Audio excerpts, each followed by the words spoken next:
안녕하세요.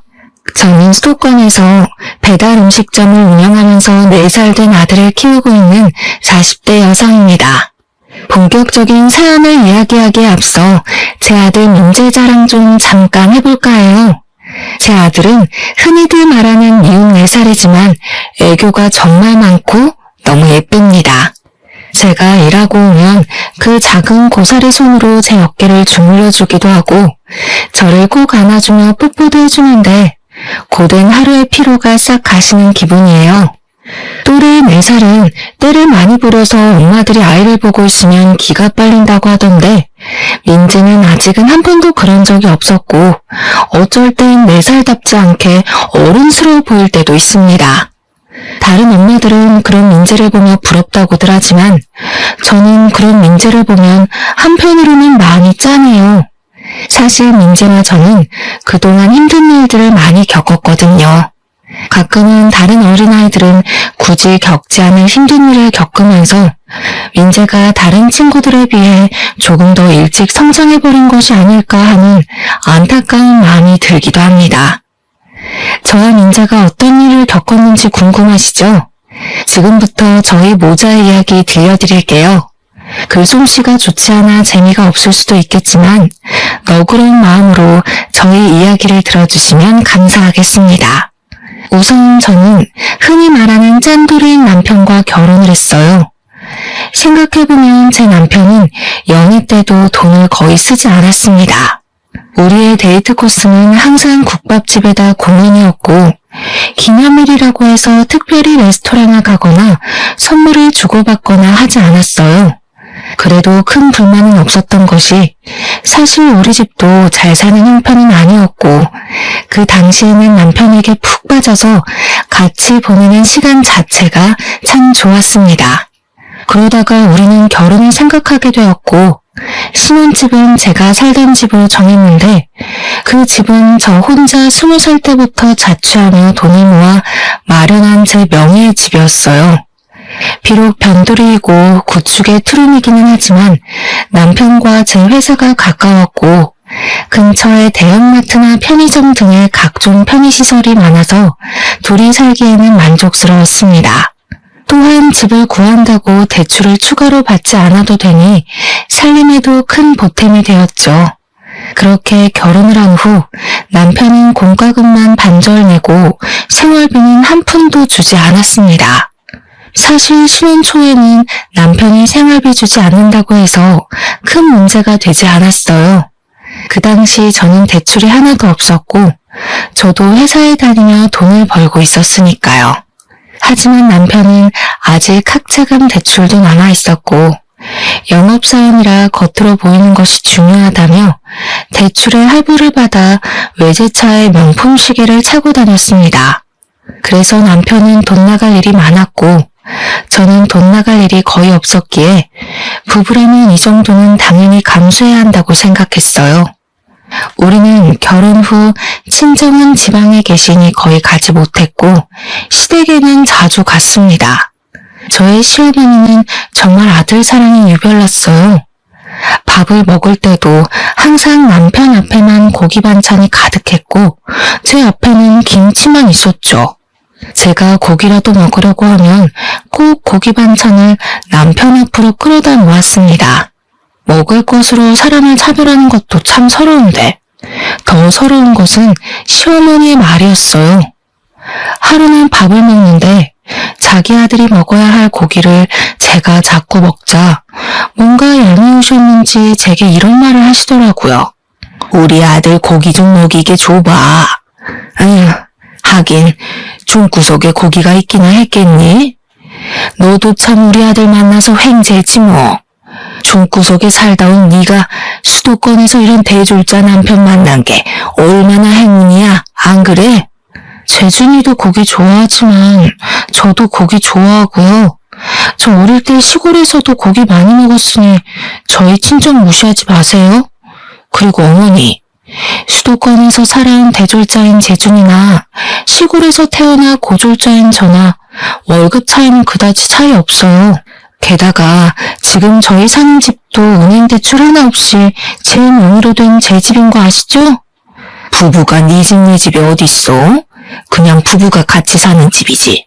그리고 너는 남편에게 재준이가 뭐냐, 재준이가. 깍듯이 서방님이라고 불러. 목대 먹은 것. 시어머니 말에 한마디도 지지를 않아, 지지를. 너는 옛날에 우리 시할머니랑 있었으면 이미 한 대 맞았다, 이년아. 시어머니는 동갑인 남편에게 꼭 서방님이라고 부르라고 하질 않나.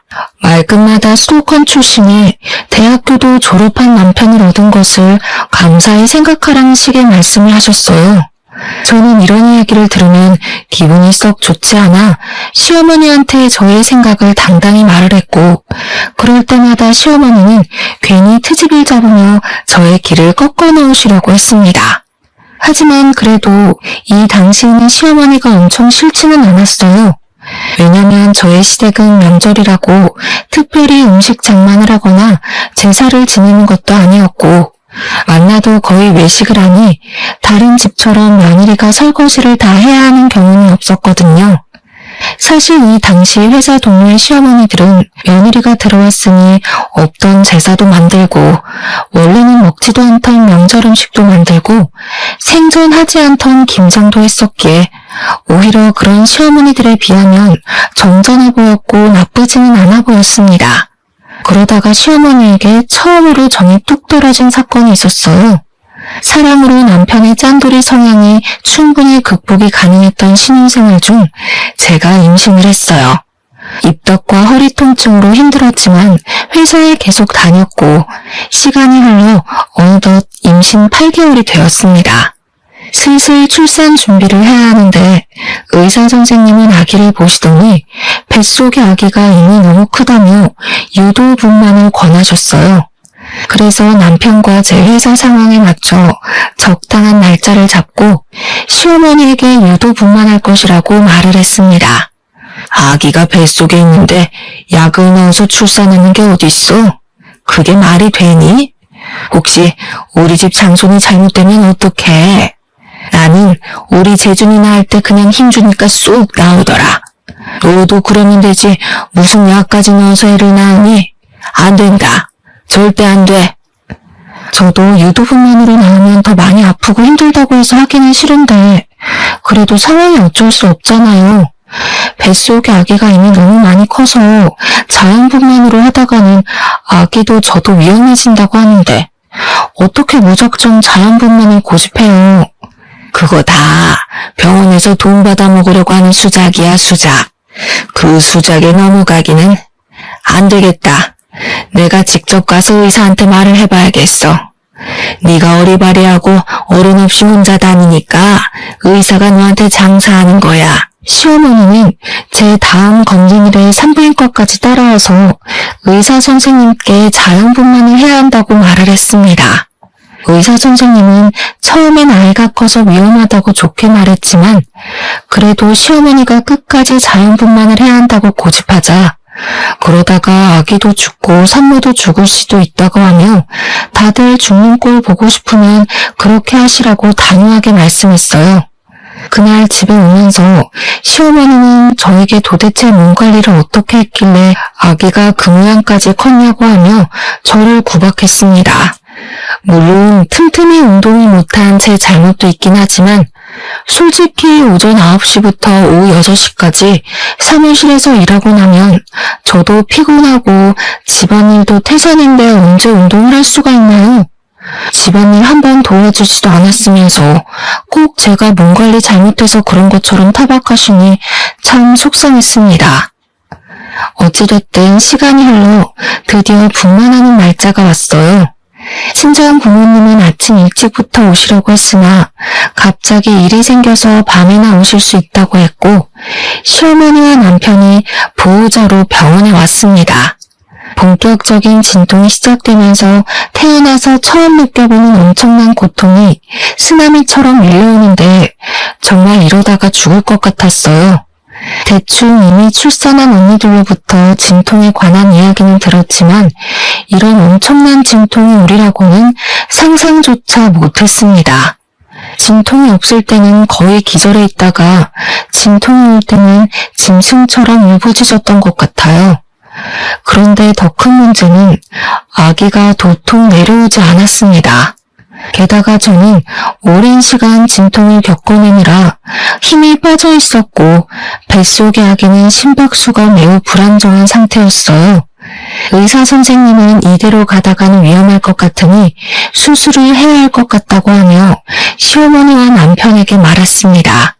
수술은 무슨 수술이에요? 보호자인 내가 허락 못해요. 보호자가 허락 안 하면 어쩔 건데요? 현재 우리나라 법상 산모님만 동의하시면 의사의 판단하에 언제든 제왕절개 가능합니다. 지금 산모분 호흡도 불규칙적이고 아이가 위험해요. 이러다가 아기도 산모도 위험해집니다. 그러니 지금 바로 수술 진행하겠습니다. 아니, 그래도 안 된다니까요. 애를 억지로 약 넣어서 출산하는 것도 기가 막힌 노릇인데 수술까지 해서 애를 낳아요? 나 때는 그냥 힘만 줘도 잘 나왔는데 얘가 멍청해서 그런지 왜 이리 못해? 야, 주희야, 그렇게 힘드니? 힘 좀 팍 줘보라고. 수술이 말이 되니 지금? 시어머니는 옆에서 저에게 힘을 줘보라고 난리였지만 이미 기진맥진이 돼버린 저는 시어머니의 말이 하나도 귀에 들리지 않았고 정신마저 아득해졌습니다. 결국 시어머니의 만류에도 불구하고 응급으로 수술을 진행할 수밖에 없었어요. 다행히 아기는 아주 크고 건강히 잘 태어났지만 저는 지칠 대로 지쳐 있었습니다. 손가락 하나 까딱할 기력도 없이 멍하게 회복실에 누워있는데 친정 부모님이 오셔서 정말 수고했다고 하셨어요. 수술로 출산했으면서 수고는 무슨. 우리 집 장손이 수술로 나와서 장손이 멍청해지진 않았나 몰라. 사돈, 말씀이 너무하신 거 아니에요? 수술이라도 건강히 나오면 됐지 무슨 멍청해지니 많이 하세요. 사돈이야말로 세상 물정 모르는 소리 하시네요. 자고로 아기는 자연분만을 해야 건강하고 똑똑하게 자란다고요. 이제 한번 보세요. 수술로 태어났으니 분명 멍청하고 비실비실할 겁니다. 우리 집 장손을 그따위로 낳아서 큰일 났어요. 시어머니의 황당한 발언에 어이가 없었지만 병원이기도 하고 옆에 다른 산모들도 있어서 그냥 말을 말았습니다. 그날 밤 남편은 병원에 저와 같이 있으려고 했으나 시어머니가 우리 아들 힘들어서 안 된다고 하며 남편을 시댁으로 데리고 갔어요. 아빠는 우리 집으로 가시고 병실에는 엄마와 저 둘이서만 있었는데 엄마가 제 산후조리를 해주고 싶다고 하셨습니다. 사실 산후조리원에 가려고 했으나 생각보다 금액이 너무 비쌌고 평소에 몸이 건강했었기에 산후조리는 안 해도 금방 회복이 될 것으로 생각해서 산후조리원을 예약하지 않았거든요. 엄마는 산후조리를 제대로 하지 않으면 평생 후회할 것이라고 하며 직접 해주시겠다고 했어요. 저는 굳이 힘들게 그러실 필요 없다고 했지만 2주일 정도는 시간적 여유가 있다며 걱정하지 말라고 하셨습니다. 그렇게 엄마는 저와 함께 병원 생활을 하시고 퇴원 후 우리 집에 가셨어요. 시어머니는 당연히 시골집으로 가실 것으로 생각했던 엄마가 우리 집으로 가셔서 산후조리까지 해준다고 하자 당황하셨습니다. 지금 주희 산후조리를 해주신다고요? 그럼 우리 아들이랑 같이 이 집에 있어야 한다는 거예요? 이 좁아 터진 집에? 당연히 친정엄마인 제가 산후조리를 해줘야지 누가 해준답니까? 그리고 김서방도 같이 있으면서 자네 아들 민재 어떻게 목욕시키고 하는 건지 좀 배우게. 우리 아들이 그런 것을 어떻게 해요? 그리고 이 집에 장모랑 같이 있으면 얼마나 우리 아들이 불편하겠어요? 어디 잠이나 한번 편하게 잘 수 있겠어요? 게다가 우리 아들은 매운 음식 좋아하는데 산모 있으면 그런 음식도 못 먹잖아요. 그럼 곤란한데? 민재가 주희만의 아들도 아니고 둘이 같이 낳았는데 당연히 둘이 같이 키워야죠. 같이 아기 보고 해야지 어떻게 주희 혼자 저놈으로 아기를 봐요.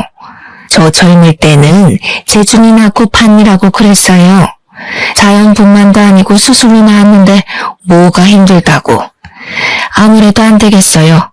그냥 우리 재준이는 제가 데리고 갈게요. 사돈 2주일 동안 계신다고 했죠? 그럼 그 시간 동안 제가 재준이 데리고 재준이 먹이고 할 테니까 2주일 동안 모녀간에 좋은 시간 보내세요. 시어머니는 기어이 남편을 데리고 시댁으로 가버렸습니다. 엄마는 한숨을 쉬며 저를 안쓰러운 눈빛으로 바라보셨고 저는 괜찮다고 억지로 웃음을 보였지만 엄마는 그래도 걱정이 한가득하였어요. 그렇게 2주일 후 엄마는 집으로 가시고 남편과 시어머니가 왔습니다. 저는 아직 모유수유 중이라 매운 음식을 못 먹는데 시어머니는 매운 갈비찜에 닭발을 잔뜩 만들어서 가지고 왔더라고요. 산모에 대한 배려는 하나도 없이 자기들 입맛에만 맞춰서 생활하는데 정말 얄미웠어요. 그 뒤로도 남편은 회사 다녀와서 단 한 번도 민재의 목욕은 물론 집안일조차 하지 않았습니다. 오히려 집에 오면 회사 일 때문에 스트레스 받는다고 바로 컴퓨터 앞에 앉아 게임만 했어요. 저는 그런 남편에게 정확히 일을 지시하며 시키려고 했지만 남편은 항상 피곤하다며 짜증을 냈습니다. 그렇게 2달이 지났고 어느덧 저의 출산 휴가도 끝나갔어요. 저는 시어머니에게 민재를 부탁해볼까 했으나 시어머니는 제가 말을 꺼내기도 전에 허리 아프니 절대 아기를 맡길 생각은 하지도 말라고 했습니다. 베이비시터도 마음에 드는 사람이 없었고 결국 아직 100일도 안 된 민재를 어쩔 수 없이 어린이집에 보냈어요. 어린이집 적응 기간이 끝나고 저는 회사에 복귀했는데 민재가 자꾸 아팠습니다. 한 번은 폐렴까지 와서 입원해야 했고 결국 저는 이러한 상황들 때문에 어쩔 수 없이 회사를 관두게 되었어요. 회사를 관두고 집에 있는데 시어머니한테 전화가 왔습니다. 너는 집에 있으니 참 편하겠다. 무슨 애 하나 출산했다고 회사를 관두니? 나 때는 민재 낳고도 없고 밭일도 하고 시부모도 모시고 다 했어. 하여튼 요새 젊은 사람들은 편한 것만 알지 고생하려는 마음은 눈꼽만큼도 없다니까. 제가 회사를 관두고 싶어서 관둔 것도 아니고 민재를 봐준 적도 없는 시어머니가 이런 식으로 말하자 너무 화가 났어요. 그때는 밭일이고 지금은 회사잖아요. 회사에 갓난아기를 업고 어떻게 가요? 그게 말이 돼요? 요새 같은 세상에 그러면 뉴스에 나와요. 그리고 이런 말씀하시기 전에 어머니가 직접 민재 좀 봐주시던가요. 그것도 아니면 다시는 전화해서 그딴 이야기 하지 마세요. 아시겠어요? 이게 말하는 꼬락선이 좀 보소. 아무튼 그건 그렇고 너 이번에 퇴직금 받지? 지금 회사 20살 때부터 다녔으니까 퇴직금 꽤 나올 것 아니냐. 그 퇴직금 나 좀 입원해 주면 안 되겠니? 나도 염치가 있으니 담임 말고 절반만이라도. 내가 우리 남편 죽고 나서 사망보험금이 연금으로 어찌어찌 살긴 사는데 나도 요새 경제적으로 아주 힘들구나. 제 퇴직금을 달라고요? 제가 왜요? 어머니께서 저를 키우신 것도 아니고 제가 일해서 제가 번 돈인데 우리 엄마도 탐내지 않는 제 퇴직금을 왜 제가 어머니께 드려야 하죠? 그래도 내가 민재 할머니고 네 남편의 엄마잖니. 그니까 뭐 네 엄마도 되는 거지 뭐. 안 그래? 네? 그게 무슨 소리예요. 그리고 솔직히 남편이 학자금 대출에 할부금 갚느라 생활비도 안 주는데 이 돈이라도 있어야 민재도 키우고 하죠. 시어머니는 저에게 아주 당당하게 내 퇴직금을 요구했습니다. 저는 그런 시어머니의 요구가 전혀 이해가 되지 않았고 시어머니 역시 퇴직금을 주지 못하겠다는 저를 이해하지 못했어요. 그날 저녁 퇴근하고 온 남편은 저에게 부부는 같이 생활하는 사람인데 어떻게 퇴직금을 혼자 쓸 생각을 하냐며 뭐라고 했고 저는 그동안 생활비 한 번 주지 않은 남편이 이런 말을 할 자격이 있나 싶어 우리는 크게 싸웠습니다. 그 뒤로도 가면 갈수록 남편과 함께 사는 것이 힘들었어요. 게다가 시어머니는 제가 회사를 관둔 뒤로 거의 매일 우리 집에 와서는 살림에 대해 잔소리를 해댔고 우리 집에서 좋아 보이는 것이나 이쁜 것이 있으면 말도 하지 않고 가져갔습니다. 생활비도 안 주고 육아 참여도도 없고 집에 오면 게임만 하는 남편, 그리고 집에 와서 잔소리만 하고 물건을 가져가기까지 하는 시어머니 때문에 정말 너무 힘들었어요. 그나마 옆집 언니가 가끔 답답한 마음이 하소연하면 항상 저를 진심으로 걱정하며 위로해 주었습니다. 이 언니는 남편이 이혼 전문 변호사였고 둘의 사이는 정말 좋았으나 아기가 생기지 않았고 그래서인지 민지를 친조카처럼 예뻐해 주었어요. 그렇게 2년이라는 시간이 지났습니다. 2년 동안 저는 집에서 아이를 보면 이것저것 집에서 할 수 있는 온갖 부업들을 하며 생활비를 벌었어요. 남편은 여전히 육아, 집안일에는 뒷전이었고 생활비도 주지 않았습니다. 진작부터 이런 남편과 이혼하고 싶었지만 그냥 이혼하자니 이혼을 안 해주더라고요. 옆집 언니 말로는 합의 이혼으로 안 되면 이혼 소송을 해야 하는데 확실히 하려면 여러 가지 증거가 있어야 한다고 해서 이혼 소송을 위한 적당한 기회만 노리고 있었습니다. 저는 이혼할 준비를 하면서 앞으로 무엇으로 민지와 먹고 살아나갈지 고민을 했어요. 이혼하면 제가 로또가 되지 않는 이상 정기적으로 돈을 벌어야 하는데 민재가 어린이집을 다니기는 하지만 당장 열이 나거나 아프면 봐줄 사람이 없어서 일반 회사에 다니기는 힘들었습니다. 그래서 무엇을 해볼까 고민을 하다가 일단 내가 가장 잘하는 일이 무엇인지 생각했어요. 사실 저는 요리에 관심이 많았고 결혼 전 취미로 요리를 배워서 한식, 양식 조리사 자격증도 땄습니다. 이러한 특기를 바탕으로 주식 투자했던 돈과 퇴직금을 긁어모아 배달만 하는 음식점을 차렸어요. 민재가 어린이집에 가 있는 동안 근처 아파트를 직접 뛰어다니며 사람들에게 홍보했더니 생각보다 주문이 많이 들어왔습니다. 게다가 음식을 먹어본 사람들이 맛있다고 하여 재주문하는 경우도 꽤 많았어요. 중간중간에 민재가 열이 나거나 아플 때는 가게에 민재와 함께 있어야 해서 힘들기는 했지만 그래도 집에서 부업만 할 때보다 많은 돈을 벌 수 있어서 좋았습니다. 제가 이렇게 장사가 잘 될 동안 남편은 코로나의 여파로 회사 경영이 어려워져서 회사를 잘렸어요. 회사 잘리고 남편은 집에서 민재보다 컴퓨터를 더 아끼며 본격적으로 게임만 했습니다. 정말 꼴보기 싫어서 밥도 차려주지 않았지만 참 얄밉게도 엄마가 시골에서 쌀과 각종 밑반찬을 보내주셔서 남편이 밥 하나는 기가 막히게 챙겨 먹었어요. 하루는 가게를 마치고 아이를 하원시켜 집에 왔는데 집 화장실에 못 보던 반지가 하나 있었습니다. 저는 음식을 하다 보니 반지를 아예 끼고 다니지 않았어요. 남편에게 이게 뭐냐고 물으니 당연한 표정을 지으며 엄마가 아까 왔다 가서 놓고 간 반지라고 했습니다. 그런데 어르신들이 하기에는 조금 어울리지 않는 모양의 반지였어요. 극도로 당황하는 남편의 표정과 화장실에 있던 반지가 뭔가 수상쩍었습니다. 그리고 곰곰이 생각해보니 저는 머리가 단발인데 자꾸 집에서 긴 머리카락이 나왔어요. 이상함을 느낀 저는 남편 몰래 초소형 카메라를 구매해서 새벽에 남편 몰래 설치했습니다. 다음날 오전에 마트에서 장보고 가게에 가는데 시어머니가 자주 다니던 화장품 가게에서 나와 내 쪽으로 걸어오고 있었어요. 그런데 시어머니 옷차림새가 조금 이상했습니다. 날씨가 엄청 더운 날이었는데 시어머니는 가디건을 입고 있더라고요. 저는 시어머니에게 다가가 이 날씨에 긴팔 가디건을 입고 안 더우시냐고 했더니 자기는 나이 먹어서 춥다고 했습니다.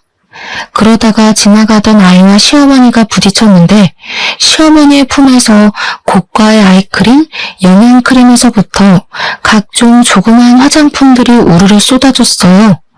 쏟아진 화장품을 시어머니와 함께 주우며 이게 다 무엇이냐고 물었습니다.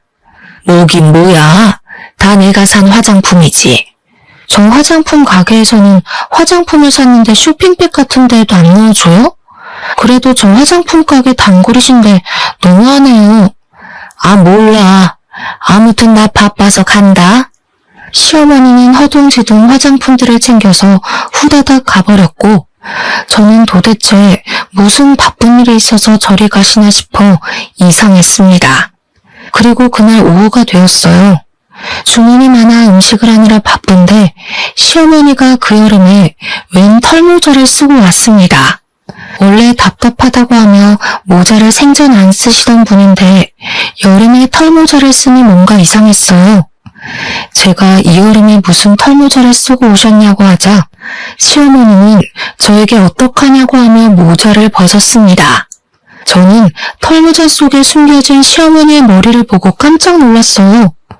머리카락이 무슨 불에 그을린 것처럼 힘없이 축 늘어졌고 군데군데 구멍난 것처럼 머리카락이 없었습니다. 시어머니는 당황한 제게 웬 튜브형 화장품을 내밀더니 이거 린스 아니냐고 물었어요. 그 화장품 용기에는 영어로 제모크림이라고 적혀 있었는데 중간에 헤어라는 단어도 적혀 있었습니다. 시어머니는 이 헤어라는 단어만 보고 당연히 린스인 줄 알고 머리 감을 때 사용을 해서 이렇게 되었다고 했어요. 저는 시어머니에게 이거 어디서 사셨냐고 물으니 시어머니는 얼버무리며 자주 가던 그 화장품 가게에서 샀다고 했습니다. 그럼 화장품 가게에서 린스를 산다고 했는데 이 제모크림을 주셨다고요? 이거는 그 화장품 가게에 완전히 잘못한 거죠. 바로 화장품 가게에 가서 어떻게 된 거냐고 따져야겠어요. 얘야, 그럴 필요 없다. 자주 가는 단골 화장품 가게인데 뭐하러 따지니? 앞으로도 종종 만나야 할 텐데. 그냥 내 머리는 어쩔 수 없고 이참에 미용실 가서 머리 좀 손질하고 영양크림인가 뭔가 좀 넣고 하게 돈 좀 줘보렴. 네? 왜 그 돈을 저한테 청구하세요? 당연히 화장품 가게에다 청구하셔야죠. 지금 화장품 가게에서 잘못 줘서 제모크림으로 머리를 감아서 이렇게 된 건데 당연히 화장품 가게에서 책임져야 하는 거 아닌가요? 안 되겠어요. 제가 직접 가서 따져야겠어요. 그 사거리 약국 옆에 화장품 가게 맞죠? 저는 화장품 가게에 가서 따지려고 했지만 시어머니가 저를 말렸습니다. 원래 시어머니 성격상 이런 일 당하면 끝까지 따질 사람인데 그냥 있는다니까 이게 무슨 일인가 싶었어요. 저는 화장품 가게에 가려고 했으나 시어머니가 끝까지 말리기도 했고 배달 주문도 들어와서 그냥 가만히 있었습니다. 시어머니가 가시고 혼자 일을 하는데 그날따라 주문이 많아서 식재료가 부족했어요. 그래서 마트에 장 보러 갔다가 시어머니의 단골 화장품 가게를 잠깐 들렸습니다. 마침 집에서 쓰던 샴푸도 떨어지고 도대체 어쩌다가 제모크림을 린스로 착각하고 건넸는지 궁금했거든요. 들어가 보니 젊은 여직원 뒤로 시어머니가 썼던 튜브형 제모크림이 있었습니다. 저는 여직원에게 혹시 저 제모크림도 파는 거냐고 했더니 이 제품은 인기가 없기도 하고 유통기한이 지나서 팔지 않는 것이라고 했어요. 시어머니는 분명 여기서 저 제모크림을 샀다고 했는데 저는 제모크림은 파는 것이 아니라고 하는 것이 이상했습니다. 저는 여직원에게 시어머니의 이름을 말하며 혹시 아느냐고 물었어요. 여직원은 시어머니를 잘 안다면서 원래 이 화장품 가게는 여직원의 어머니가 운영했었고 여직원의 어머니와 시어머니는 고등학교 동창이었다고 합니다. 동창이라는 이유로 시어머니는 매일 화장품 가게를 찾아왔는데 사실 여직원의 어머니는 시어머니를 그다지 좋아하지 않으셨대요. 시어머니가 와도 매출을 올려주는 것도 아니었고 이래야 하는데 샘플만 왕창 요구하며 정신이 하나도 없게 만들었다는 것입니다. 그래도 동네 장사이다 보니 시어머니가 오면 어쩔 수 없이 친절하게 응대를 해왔고 그러다가 여직원의 어머니가 몸이 안 좋아져서 이 화장품 가게는 여직원이 운영하게 되었다고 해요. 시어머니는 그 뒤로도 종종 와서 여직원에게 친한 척하며 엄마는 샘플을 항상 많이 챙겨줬다면서 샘플을 달라고 했다고 합니다. 여직원의 어머니도 말 많고 골치 아픈 사람이니 그냥 샘플 줘서 빨리 보내버리라고 하시는 통에 여직원도 아무 말 없이 그냥 커피 한 잔과 샘플을 많이 주며 시간 보내다가 가라고 했다고 해요. 저는 여직원에게 어머니가 가게 안쪽까지 들어오냐고 했더니 항상 와서 가장 안쪽의 의자에 당당히 앉는다고 했습니다. 순간 제모크림을 여직원이 판 것이 아니라 시어머니가 가져가지 않았을까 하는 생각이 들었어요. 사실 그동안 시어머니가 우리 집이나 가게에서 이런저런 자잘한 물건들을 많이 가져갔었거든요. 그래서인지 왠지 모르게 시어머니가 훔쳤을 것이라는 생각이 들었습니다. 저는 혹시나 하는 마음에 시어머니가 왔던 시간에 CCTV를 확인해 보라고 했어요. 마음 같아서는 저도 같이 확인하고 싶었지만 제 가게를 운영해야 했기에 그 말만 하고 나왔습니다. 그렇게 며칠이 지났어요. 가게 일을 마치고 집에 가는 길에 잠깐 쓰레기 버리러 나온 옆집 언니와 마주쳤습니다. 같이 엘리베이터를 타며 이런저런 이야기를 하다가 옆집 언니가 아랫집 여자와 친하냐고 물었어요. 저는 아랫집 여자 누군지도 모른다고 하니 아랫집 여자가 자꾸 오후에 우리 집에 들락날락한다고 하며 한번 알아보라고 했습니다. 옆집 언니와 헤어지고 집에 들어가려는데 갑자기 화장실에 있던 반지, 짧은 내 머리와는 다르게 긴 머리카락이 자꾸 나오던 것이 생각났어요. 저는 이전에 설치하고 입고 있었던 몰래카메라를 바로 확인하고 싶었지만 남편이 있으니 참았다가 다음날 민재를 등원시키고 가게로 출근해서 몰래카메라를 돌려봤습니다. 몰래카메라에 녹화된 내용을 보니 정말 황당했어요. 옆집 언니의 말대로 제가 가게에서 일하는 그 시간에 우리 집에 아랫집 여자가 왔더라고요. 아랫집 여자는 우리 집에 와서는 제가 자던 그 침대 위에서 남편과 충격적인 행위를 하고 있었습니다. 영상을 본 저는 이성을 잃었고 지금 당장 이혼할 생각으로 집으로 갔어요. 어차피 민재에게도 전혀 도움이 되지 않는 아빠인데다가 생활비도 한 푼 주지 않고 남남처럼 지내서 언제든 이혼하고 싶었지만 남편이 이혼은 안 된다고 해서 어쩔 수 없이 질질 끌고 온 결혼 생활이었잖아요. 그래서 당장 남편이 없어도 저는 전혀 문제될 것이 없었습니다. 화가 잔뜩 난 상태로 집 앞에 가니 우리 집에서 여자 웃음소리가 들렸고 저는 아랫집 여자와 남편이 함께 있다고 확신했어요. 바로 문을 열고 들어가려는 순간 우연히 제 모습을 본 옆집 언니가 저를 붙잡았습니다.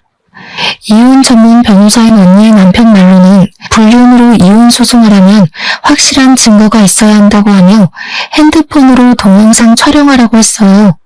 저는 언니의 조언에 핸드폰을 켜고 현관문을 열었습니다. 제 생각과는 달리 거실에는 남편도 아랫집 여자도 없었고 대신 큰 방에서 간드러진 여자 목소리가 들렸어요. 이들은 안방에서 열심히 움직이느라 현관문이 열렸는지도 모르더라고요. 저는 바로 안방문을 활짝 열고 핸드폰으로 둘의 실체를 낱낱이 촬영했습니다. 생각지도 못하게 나타난 저를 보며 둘 다 깜짝 놀라 어쩔 줄 몰라 했고 그 모습을 고스란히 찍어버렸습니다. 아랫집 여자는 저를 보더니 얼굴을 가리고 후다닥 자기 집으로 도망갔어요. 그동안 내가 일할 동안 너는 전현이랑 이렇게 뜨거운 시간을 보내고 있었어? 잘 됐네. 안 그래도 너한테 5만 가지 정 다 떨어졌는데 확실한 이혼 소송거리 제공해줘서 고마워. 우리 이제 진짜 제대로 끝내자. 아주 피 터지는 싸움을 하더라도 너랑 끝내고 위자료에 양육비까지 제대로 받을 테니까 각오하고 있어. 알겠어? 주희야, 그니까 이게 말이야. 어떻게 된 거냐면 이미 너랑 아랫집 년이랑 같이 침대 위에 있던 모습까지 다 확인했는데 무슨 말이 더 필요해? 우린 이제 끝났어. 참, 이 집 내 집인 거 알지? 지금 당장 나가. 너 짐 전부 다 챙겨서 나가라고. 만약에 나 오늘 가게 일 마치고 왔는데 너랑 너 짐이 아직도 여기에 있으면 너 맨몸으로 쫓아낼 거야. 알겠어? 민재도 있고 너도 있는데 내가 어디를 가? 내가 갈 데가 어디 있다고? 아랫집에 가면 되겠네. 아랫집 그냥 집에 둘이서 잘 살면 되겠어. 안 나가면 아주 동네방네 소문 다 내버릴 테니까 그런 줄 알아. 알겠어? 저는 남편에게 있는 힘껏 소리를 고래고래 지르고 바로 옆집 언니한테 가서 언니 남편의 변호사 사무실 주소를 알려달라고 했습니다. 고맙게도 언니는 지금 운전을 못할 것 같으니 같이 가주겠다고 했고 언니와 함께 언니 남편의 사무실에 가서 남편에게는 이혼 소송을, 아랫집 여자에게는 상간녀 소송을 접수했어요. 옆집 언니는 앞으로 싸우려면 밥을 잘 먹어야 한다면서 저에게 굳이 점심을 사주겠다고 했습니다. 솔직히 저는 밥 생각이 없었지만 언니가 저를 끌다시피 해서 시내까지 나갔어요. 백반집을 가다가 시어머니가 자주 다녔던 화장품 가게 앞으로 지나갔는데 그 앞에 사람들이 꽤 몰려 있었고 시끄러웠습니다. 무슨 일인가 해서 언니와 함께 가보니 화장품 가게 앞에서 여직원과 모자를 쓴 시어머니가 말다툼하고 있었어요. 상황을 들어보니 여직원이 제가 간 뒤로 CCTV를 돌려보았고 예상대로 시어머니가 화장품을 이것저것 많이 훔쳐갔었더라고요. 그런데 그 금액이 꽤 커서 가게 여직원이 시모를 절도죄로 고소했다는 것입니다. 하지만 시어머니는 자신의 잘못은 인정하지 않고 그동안 알아온 정이 있는데 어떻게 절도죄로 고소하느냐고 하며 적반하장으로 큰 소리를 치는 상황이었어요. 시어머니는 한창 여직원에게 인정물이 없다고 행패를 부리다가 사람들 사이에 있는 저를 발견했습니다. 우리 며느리야. 내가 여기 화장품 가게 단골인 거 알지? 세상에 내가 이번에 저 여우 같은 년한테 절도죄로 고소를 당했단다. 이게 말이 되니? 아니 어차피 공짜로 들어오는 샘플인데 그거 좀 가져갔다고 내가 고소를 당했어 고소를. 세상에 어쩜 이리 각박하니? 이게 말이 되니 며느리야? 네가 저 년한테 말 좀 해줘봐라. 말이요? 무슨 말이요? 저는 할 말 없는데요. 그리고 어머니 안 더우세요? 이렇게 더운 날 무슨 모자예요? 저는 세상 억울한 표정을 짓는 시어머니의 모자를 벗겼습니다. 시어머니의 모자를 벗기니 개털 같은 머리카락과 군데군데 구멍난 자국이 보였어요. 아 맞다. 어머니 제모크림으로 머리 감는 바람에 머리카락이 이상해져서 모자 쓰고 다니셨죠? 그런데 그 제모크림 말이에요. 제가 여기 여직원한테 물어보니까 그거 유통기한이 지나서 파는 것도 아니라던데요. 매대에 있던 것도 아니고 직원 자리 뒤에 있던데 어머니는 그것을 어떻게 보고 가져오셔서 그걸로 머리를 감으셨어요? 지금 너 무슨 소리를 하는 거니? 내가 설마 여기 있는 화장품을 진짜 훔쳤다는 거야? 그러지 않고서야 팔지도 않는 그 제모크림을 어떻게 어머니가 가져오셨겠어요? 안 그래요? 게다가 아까 하는 이야기 들어보니까 CCTV에도 확실히 찍힌 것 같던데 그냥 더는 행패 부리지 말고 인정하세요. 얘가 지금 뭐라는 거야? 얘, 너 똑바로 말 안 할래? 젊은 년이 더위를 먹었나? 제정신이야? 저 어느 때보다 제정신이에요, 어머니. 옛말에 공짜 너무 좋아하면 대물이 된다는 말 있죠? 지금 이 상황과 어머니 머리 상태 보니까 그 말이 딱 떠오르네요. 평소에도 맨날 우리 집과 가게에 있는 것들 하나하나 훔쳐가시더니 이제는 남의 가게 제품까지 훔쳐가시면 어쩌자는 거예요. 그리고 할 말이 하나 더 있는데요. 저 이제 이혼해요. 저 이제 아줌마의 며느리 아니라고요. 이혼? 무슨 이혼? 우리 재준이가 너랑 이혼해 준대? 네, 이젠 무조건 해야 하거든요. 세상에 되게 잘나신 그 아드님이 아랫집 여자랑 아주 뜨거운 사이더라고요. 하마터면 제 집이 그 둘의 뜨거운 사랑에 불타 없어질 뻔했잖아요. 그래서 착한 제가 그 둘이 알아서 잘 먹고 잘 살라고 저는 빠지려고요. 아줌마. 뭐? 아줌마? 우리 아들이 그렇게 불륜을 저질렀다는 증거라도 있어? 있냐고. 당연히 있죠. 제가 설마 증거도 없이 이러고 있을까봐요. 엄마는 절도죄, 아들은 이혼소송, 아들 불륜녀는 상간녀 소송. 참 볼만하겠네요. 아무튼 아줌마의 머리가 빨리 원상복귀되기를 바라며 그럼 법원에서 봬요. 저의 폭탄 발언에 주변에 있던 사람들은 다들 시어머니에게 손가락질했고 잠시 후 화장품 가게 여직원의 신고로 경찰들이 와서 업무 방해죄로 시어머니를 데리고 갔습니다. 그날 저녁 어린이집에서 하원한 민지는 옆집 언니에게 부탁하고 저만 집으로 들어갔어요. 제가 그렇게 엄포를 놓았지만 집에는 남편이 아직도 있었습니다. 너 어떻게 우리 엄마가 경찰서에 끌려갔는데 그렇게 모른 척할 수가 있어? 아줌마라고도 하면서 내 이야기도 했다면서? 이제 우리 이혼할 건데 너희 엄마가 경찰서에 끌려가든 감옥에 가든 그게 뭔 상관이야. 그리고 너 내가 나가라고 했지?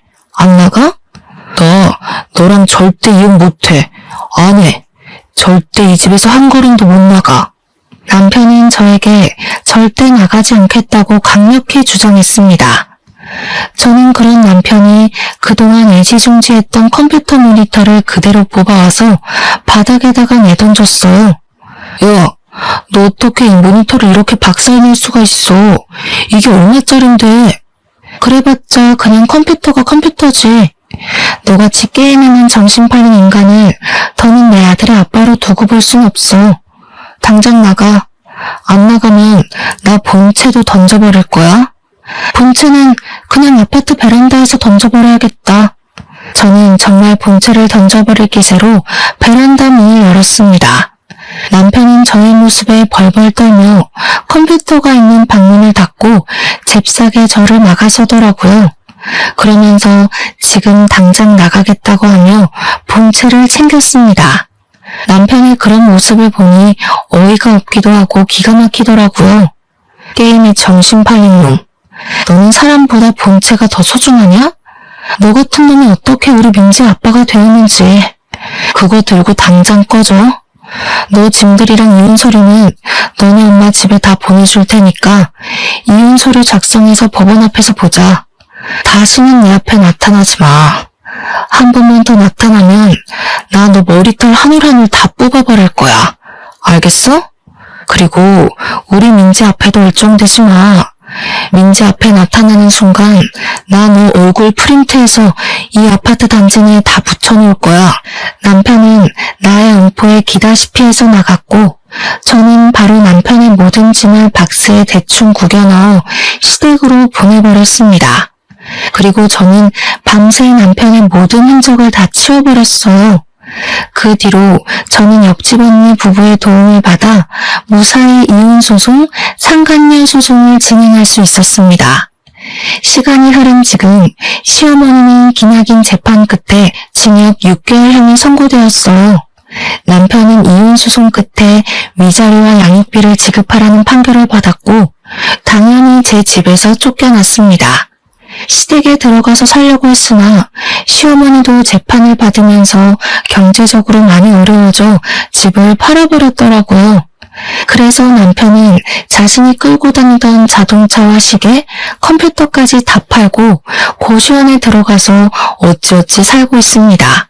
그리고 남편과 불륜을 저질렀던 아랫집 여자는 당연히 자신의 남편에게 이혼당하고 이 동네 얼굴뿐 아니라 살던 호수의 직장까지 소문이 쫙 퍼져서 밤에 도망치듯 어디론가 떠나버렸다고 해요.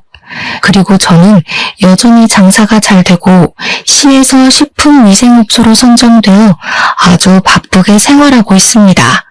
가끔 정말 바쁜 날에는 옆집 언니네 부부가 우리 민지를 돌봐주기도 하고 있어요. 민지 역시 어린이집에서 친구들과 아주 원만하게 지내며 아빠 없는 생활에 적응하고 있습니다.